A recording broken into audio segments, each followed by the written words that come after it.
It's Tuesday, and you know what that means. Previously on Worlds Asunder. Objects of the world are very much informed by your world building, so I think it's really important to think about this kind of stuff and how your characters are going to move through that world and interact with all of the stuff around them is part and parcel, for lack of a better way of putting it, of how you have built it and what components you have put into it, whether it's science fiction or fantasy in particular.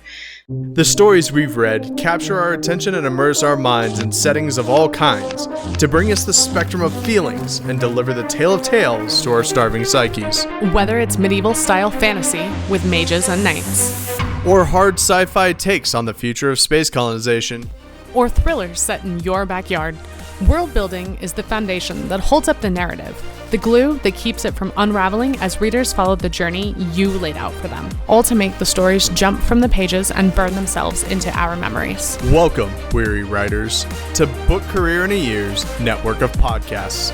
This is Worlds Asunder, an insightful podcast on world and character building. My co-host is the one and only David Shadoin, better known as Shady. It's not just a descriptor, it's also his moniker. And she's the H.Y. Gregor, but you can call her Haley or Sour Patch, your friendly post-apocalyptic wasteland elf. We know. We have nearly a score of published novels and short stories between us, but who the hell are we to teach you about world building and character development? We get it, which is why we decided to call in some favors. Each week, we pull from a list of the best and brightest authors, editors, and publishers to give tips and guidance on tackling the age-old questions and provide you with tools on how to accomplish world building like the pros. From environment to magic to characters, how do we strike a balance between what matters to our audiences and what matters to keep it all straight? Open up your ear holes and your minds and get ready for us to tear Worlds Asunder. So, if you're ready, just knock and enter.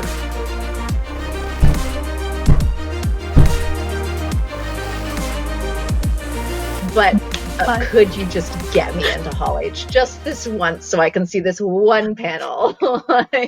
And they did, and it was great. Nice. But that's the only time I've ever really nice. But all of that, especially because you got really excited telling your brown coat story. A lot of what I was gonna say was we are also fans, right? And that's what I think, especially people getting into writing need to remember is that we all have our inspirations, our things that kind of drove us there.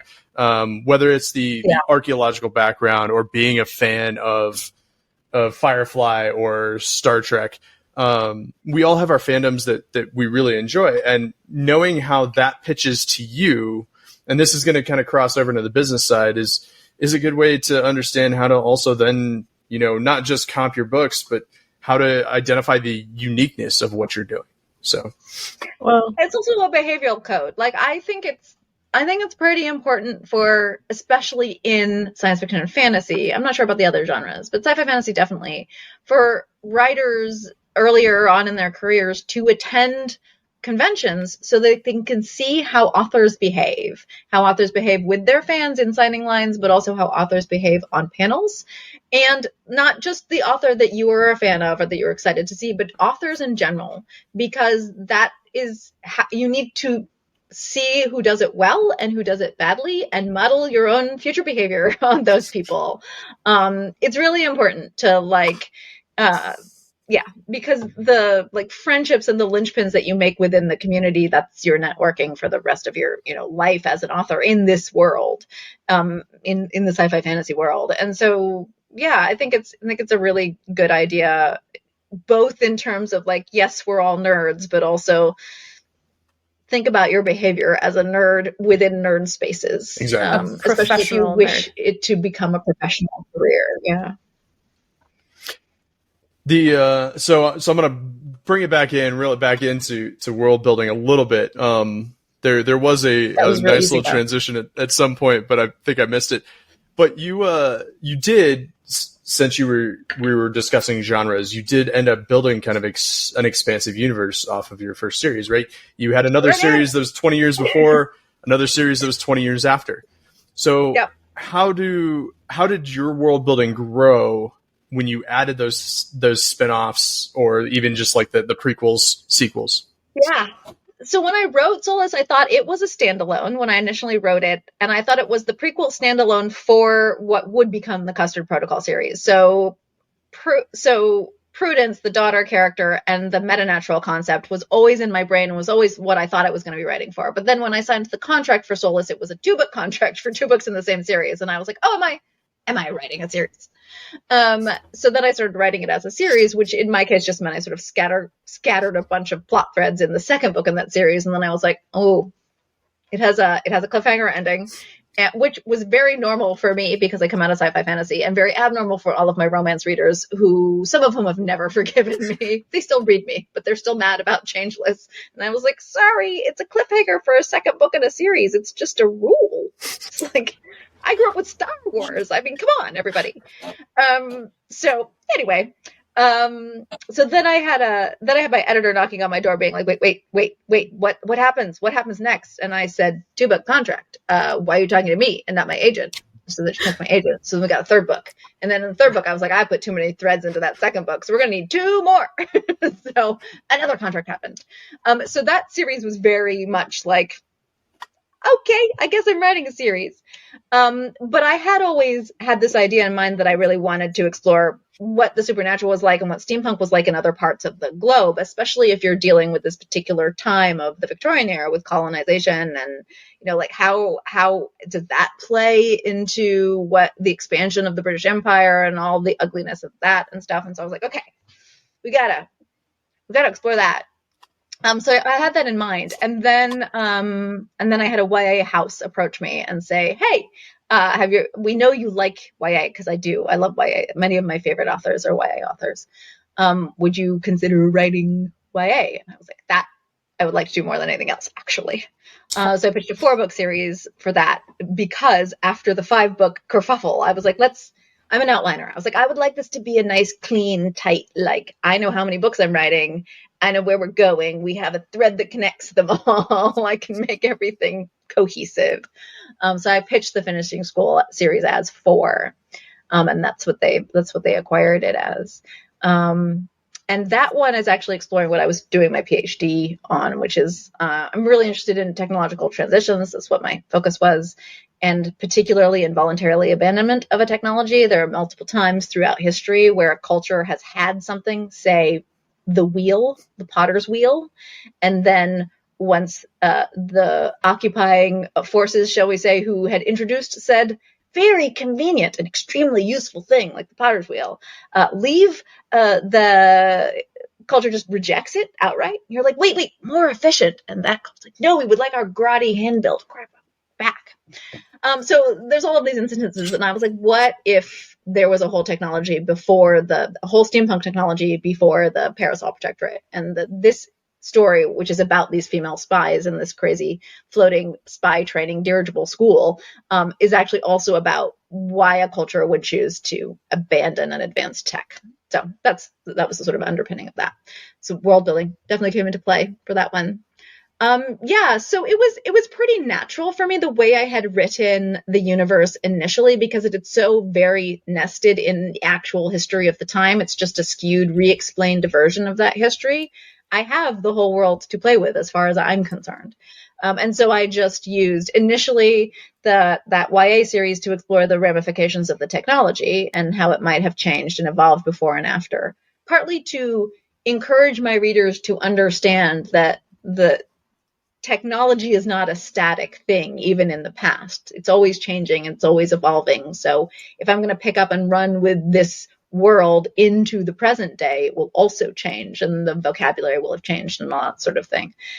And then I used the next series, the spin-off series with the next generation, to explore how the supernatural and steampunk elements would be different on a global scale. So I literally expanded the world building each time. Yeah, you made the world much bigger every time. But for the audience, the behind the scenes, when I sent Gail the primer questions, I just put, for like the final one, I just put dirigible school. No question. I just think it's brilliant. It's awesome. I love the idea of like, Flotsam from The Fifth Element, Yes. the idea of a floating hotel as well, like a big. Someday I will write a massive dirigible hotel that like goes to. I mean, first of all, that's the greatest idea in the universe. This idea that you like have your hotel room and the whole hotel room just goes to whatever country you want to visit. I mean, why do we not have this? So yeah, but I love it's an accident in that I was like, oh, we gotta make these kids completely safe from vampires and werewolves, and I had already set the conceit of the universe that vampires and werewolves can't go into dirigibles. Of course, then I stuck a vampire teacher who's insane on the airship with the girls, but you know, quibbles. I make the rules of my universe, I can break them. But I just love this, and I spent quite a great deal of my childhood in and around Dartmoor. That's where my grandparents retired to, and so I was very familiar with the place I was writing about, and the idea of a massive dirigible just sort of floating aimlessly over Dartmoor, like disappearing into the ever-present mists, it's perfect. I can't believe it didn't happen. Very poetic. No, so we've done a bit. You discussed that you've been expanding it the whole time, but and we've kind of touched on it a little bit. But do you try to add new aspects, new unique things every time you go to each expansion? Yeah.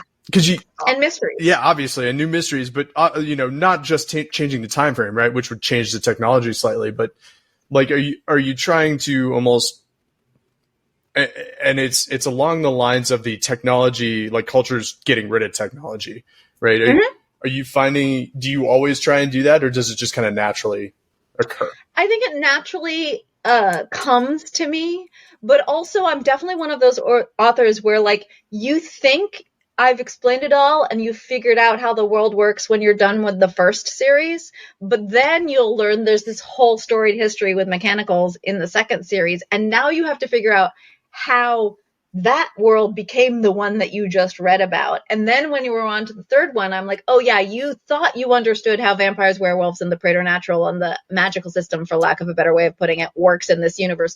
But actually, it turns out that's not exactly right. I'm definitely one of those who is like, here's a very satisfying and tidy explanation to what's going on, but there's always something at the back of my head that's like, no, because the world doesn't work like that. Science doesn't work like that. There is no truth. There's only like a path forward to a new version of how we explain reality.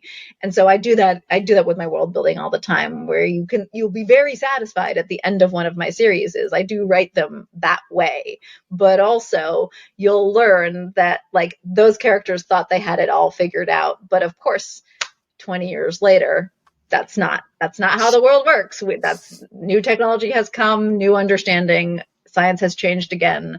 So yeah, so that's how my books also work too. So that mystery element I talked about, that's very germane, I think, to these genres. I keep it going sometimes by basically saying, actually, I lied. I lied in the last series, everybody. Guess what? It doesn't work that way. It works completely differently. You didn't lie, and it's not retconning. You just never answered. Yeah. That's true. Yeah, I just left that mystery open, and I do that with like character backgrounds too. So there's a character that's in all of my books called Lord Akaldama, and he's something famous from the past, but you're not sure. And each book gives you a few more clues until finally in the final series, it gets explained. And some people have figured it out before then, and some people it comes as a big surprise, but you have to be paying very close attention if you wanted to figure it out. And I call that rewarding the careful reader, or cookies or Easter eggs or whatever for the careful reader. But those are almost invariably like character and world building associated cookies. So I'll have a little side character that may reappear 2 or 3 times, and you don't really know. It's the beauty of working with spies in one of my series is spies can come and reappear in all sorts of different guises. So I'm also one of those writers where you can read the whole series or read the next series and then go back and reread a previous series, and you're like, wait a second, what is that governess character? That kind of thing. And it's like 3 lines, but it turns out it was 5 books in the future where that gets explained, that kind of thing. I love writing like that. It's just so much fun for me. So in addressing newer authors or authors who are watching this or listening to this trying to level up, would you say, excuse me, would you say that building up or building the world up brick by brick with each book is something that is essential? Like they should be looking to expand a little bit with every book? I think so. I also would say this is where it's actually a good pacing tool to hold back. So I know a lot of people when they go in, especially to fantasy, have already built out this huge expansive universe. But I would urge you not to spill it all forth in just this first book in that series. You don't have to explain everything. Our readers are very trusting and they're willing to live with the mystery for much longer than most other readers are. So, but also you might want to change it. So one of the things I always say is like, don't lay it into the book unless you're absolutely certain you need that aspect of world building for the story and plot of this book. Like it's a Douglas Adamsism, never blow up the world in chapter 1. You might need it later, right? Like don't build too heavily and too concrete of a rule-based magical system in particular in that first book, because you might need to tinker with it later. But also readers are reading to figure out how it works. So don't tell them how it works up front. Give them only a little bit to start with. Make them go on the journey with the other characters who are also trying to figure out how it works and how they fit in this universe. But that also gives you leeway. It also makes you pull back on how much descriptive you're doing, and it increases the pacing of your books, which especially now modern audiences have a very short attention span. You will get frustrated. Like when I do sci-fi, because my sci-fi tends to be very cerebral and super heavy on the world building, I do get some of my readers being like, this is a lot of not knowing the terms and stuff for us. And I'm just like, yeah, maybe you might have to read it twice. It's going to be hard work for you fantasy readers, sci-fi. Or drop it and read one of my other books, right? Like it may not be for you. But it's okay to make it a little bit difficult on your readers. They'll like the challenge, and resist the urge, frankly, to do too much world building up front, for many reasons, not the least of which the world building and finding out more about it is part of why people are reading your books. Yep. It looked like Haley was about to say something because there's a mic drop. I didn't mean it. No. It's Haley's screen acting like she was going to say something because it froze at a really weird point. But yeah, no, I saw that. It was great. Very flattering. Yeah, love the internet. Right, so you know, if we go back to kind of your roots, you've talked about your sci-fi, you've talked about your paranormal romance, but really kind of like your cozy, right? The thing. You're a huge foodie. You're a fashionista. What kind of like you've included? In fact, you included Treacle tarts, tea, and custard in different pitches for books, and I love it. Yes. I love that idea. But how do you include that kind of thing? How does that really inform your world building when you go to like your steampunk, your urban fantasy settings? Does it drive scenes? Does it drive whole plot lines? Or sometimes? Yeah, I mean, it's part of, like, if we go back to the basics of world building, it's part of getting at the multi-sense situation, right? Like you're peopling your universe with, characters in a magical system and steampunk technology and all of this stuff, which is coming at your readers with visual elements. You also want to make sure you try to engage taste and smell and auditory. You want to try to sort of describe lots of the other things. So like one of the things I do, which may or may not be obvious to readers, but it's fun for me, is that my werewolf characters always describe and think about the world through smell first. So you may not notice it, but when they're entering a scene or describing what's going on in a scene, if they're the point of view character, it's scent first and then everything else, and then visual and everything else. But, just little tricks like that. But for me, like food is so endemic. I think this comes again back to the archaeology thing. We don't really have access to what it would have smelled like. We could get some, or sounded like in the past, but you can recreate historical recipes somewhat accurately depending on the culture. So we can taste what ancient people ate. And I just love that idea. So I think of food as such an incredibly important hallmark of culture that it's just, and it's also a very comforting thing, right? It's a very comforting thing in terms of like memory and nostalgia, but it's also a thing you usually do with groups. And it ties into this idea of hug and community and found family, which is so super important to me. Like food is just, I have a lot of characters who are cooks or baristas or whatever. Like I tend to like to write people who provide food. I do that for my group of friends, and I always have. Like I've always loved feeding people. Comes from my mother. So I feel like, and I also love, the first thing I do in any place is eat there, is figure out what the cuisine is for there. I always used to tell my students when I was teaching archaeology, the thing you need the most that nobody tells you about as an archaeologist is you cannot be a picky eater and you must have an iron stomach, because sometimes like the concession on that territory rides on you being able to drink fermented yak milk. You better drink fermented yak milk, right? And not show how you feel about that on your face, right? Because you could really upset somebody. So it's that kind of thing, and it definitely is part of my writing. I have included recipes, for things that occur in some of the books and stuff like that, just because, what do you mean you don't know how to make an open-faced omelet? Everybody should know how to make it. It's like omelet pizza. It's the best thing ever. That kind of thing. So yeah, the food aspect is so when super important. We get the Paracel Protectorate cookbook. Entirely food.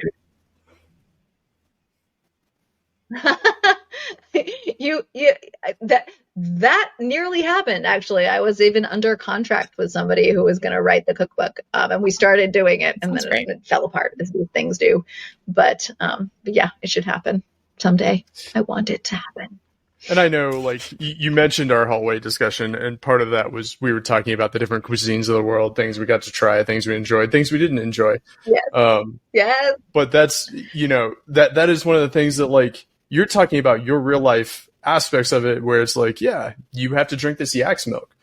But it is a perfectly valid problem set to have in a book. And it could be, like, that could be a primary problem. Heck, it's The Bear. The TV show is based entirely on having problems with cooking, right? Like it's running a restaurant.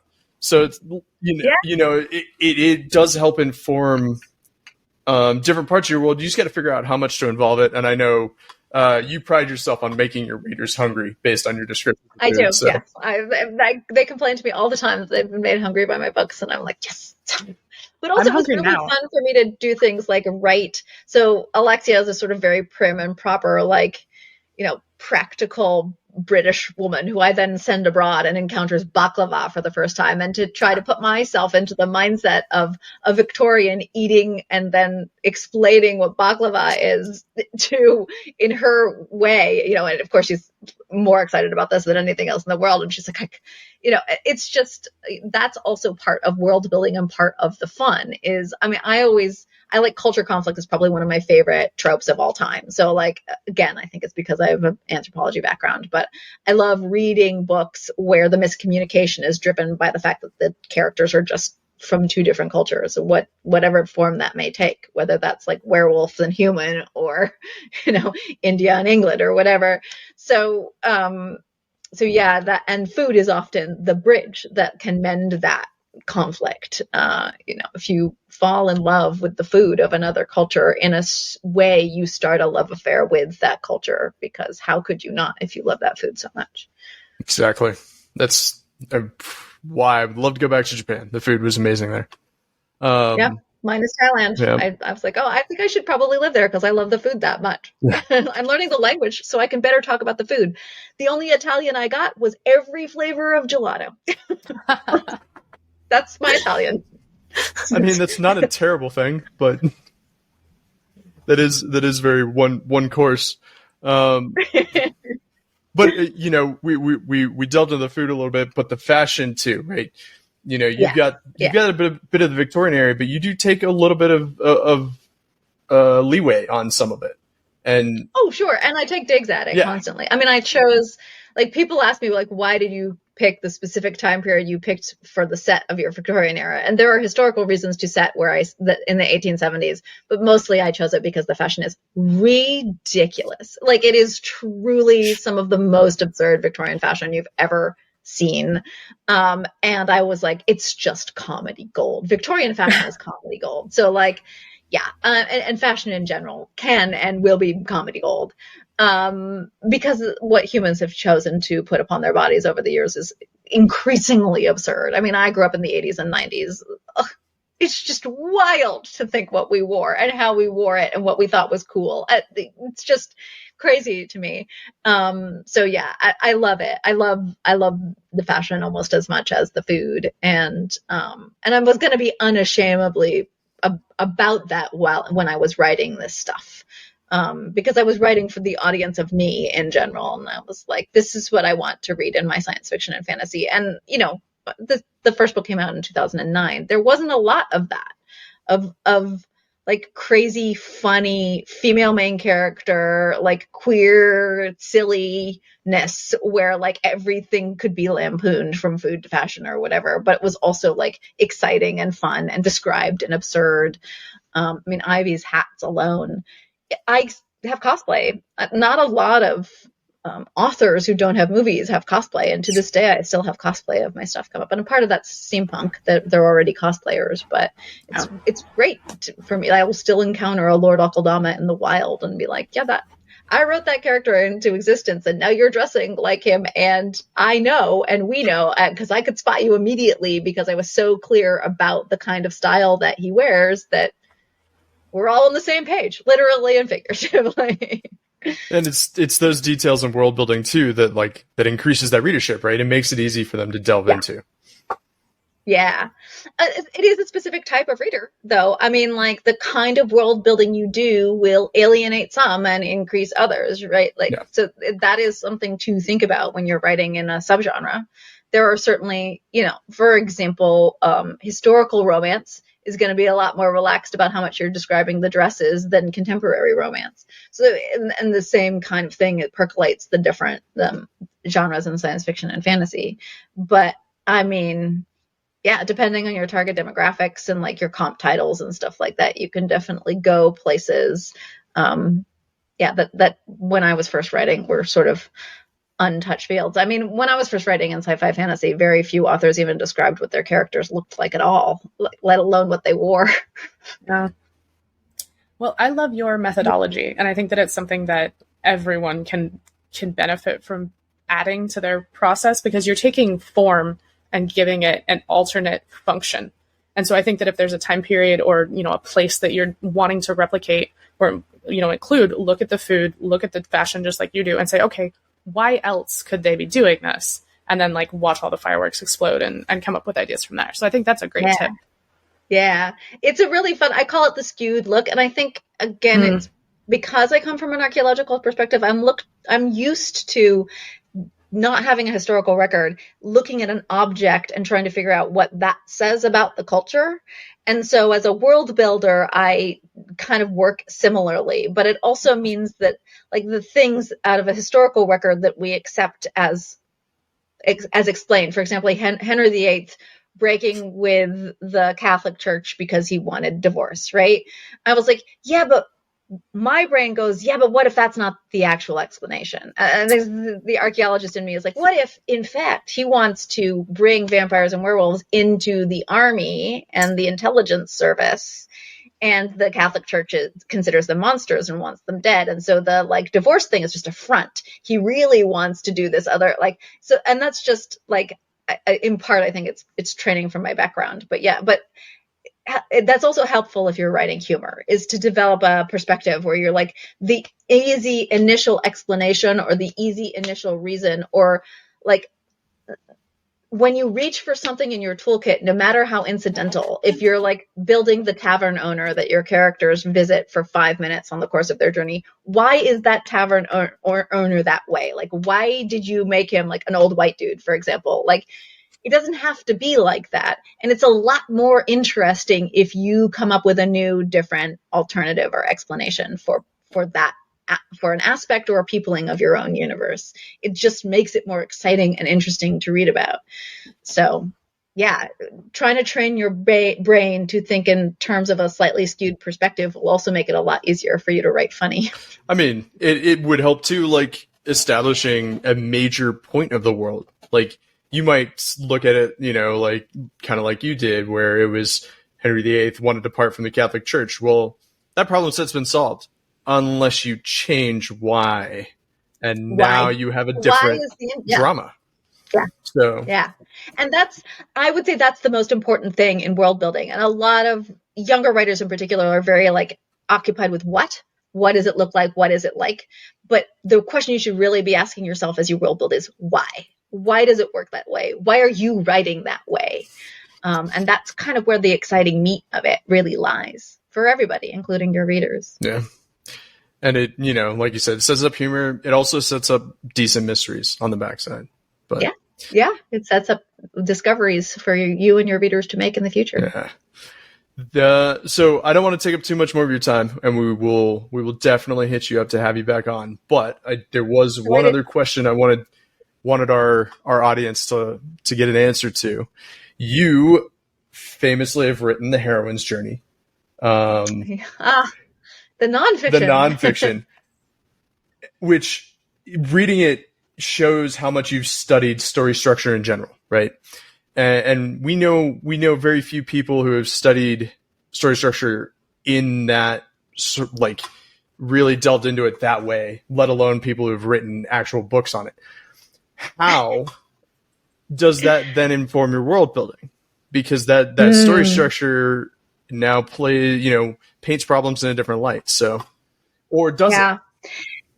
Or does it? In my case, it was pretty instinctively activated, in part because story structure in particular, when you're writing the kind of stuff I write, which is squishy, soft, comforting, I always say something will explode, everybody will run around and freak out and then sit down and have tea and talk about it. Like, that's the kind of stuff I write. That's not exactly action driven. It's not plot driven. It's just not, I don't have that toolkit to fall back on. But what I do have is the story structure beats to fall back on instead, in which case for me in particular, with like my chaotic, broad brushstroke, lots of characters kind of style of writing with all of this funny and silliness going on, the story structure is pace for me as well as plot. So it's actually what allows me to keep readers moving through the book and not getting bogged down in yet another description of a dress or whatever is actually going on. Humor is as well. Humor is a great tool for pace. You know, people will forgive you everything if they make you laugh.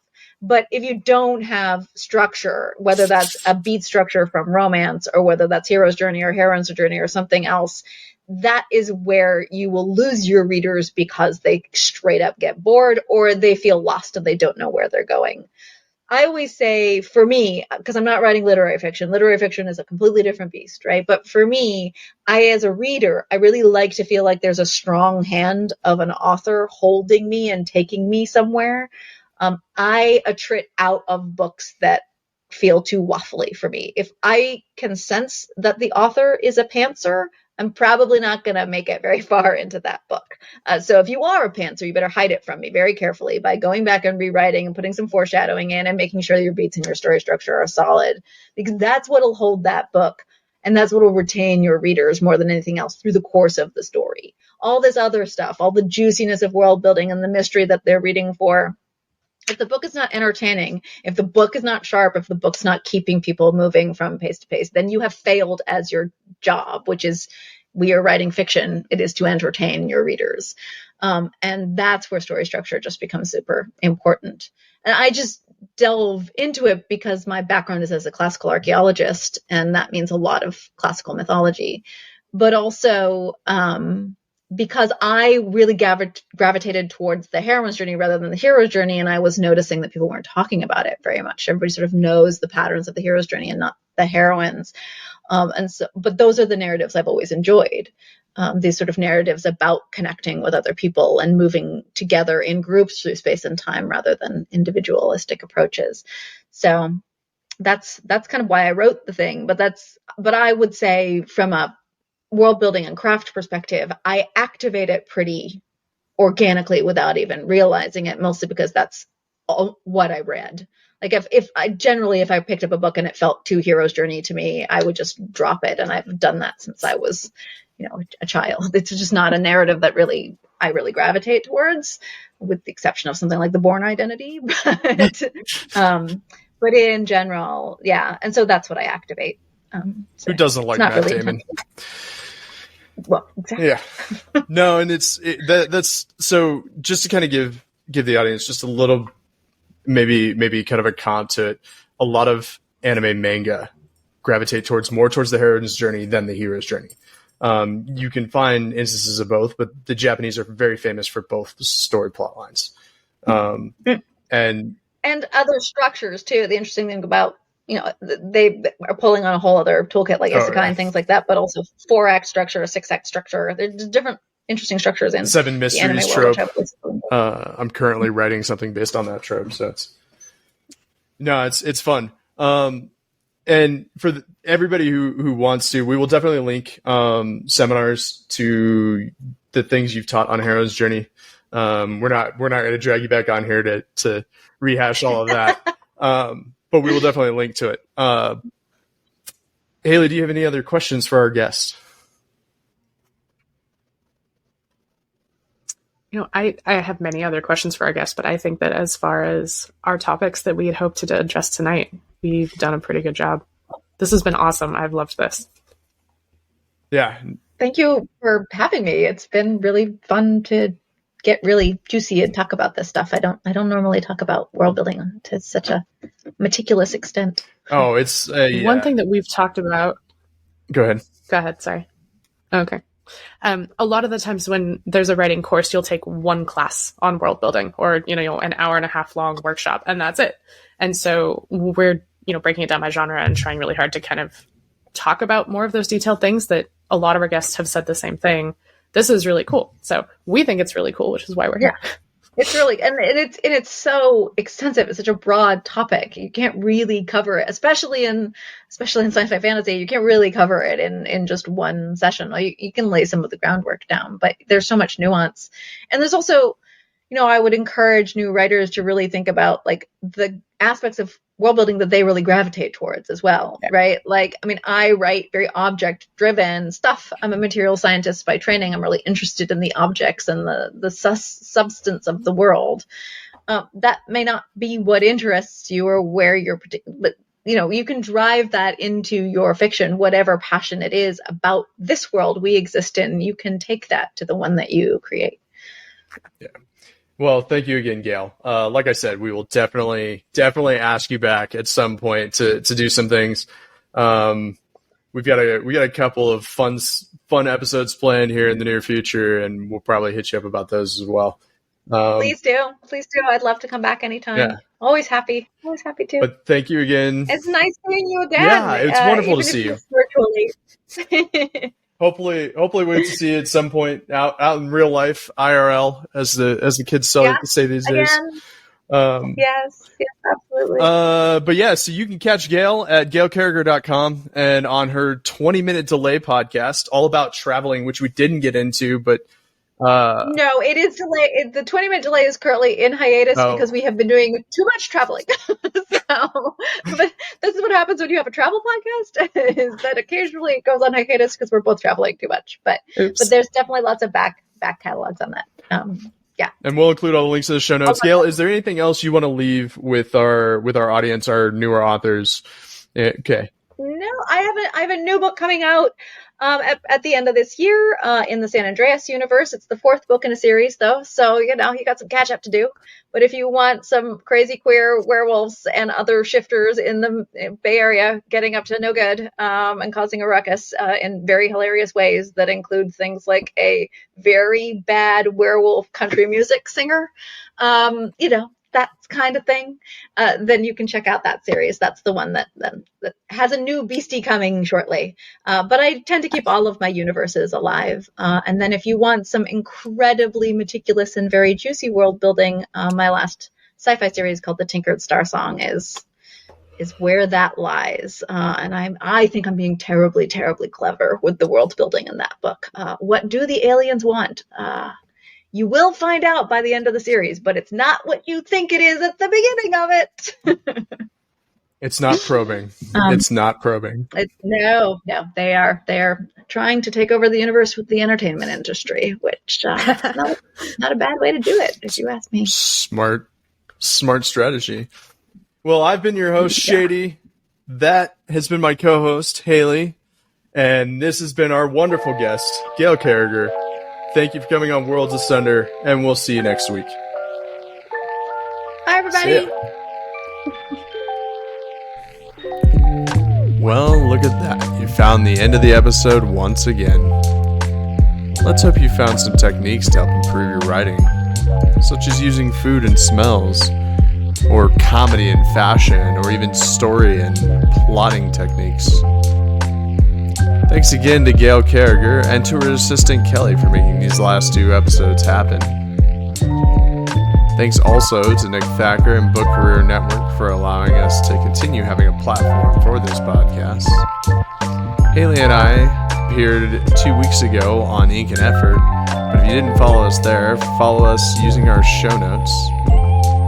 But the reason I brought the last one up is because this week we have James Fox on and Only Writers into World Building, Part 1, where he talks about screenwriting and world building. Make sure you like, comment, and subscribe wherever you listen to this podcast.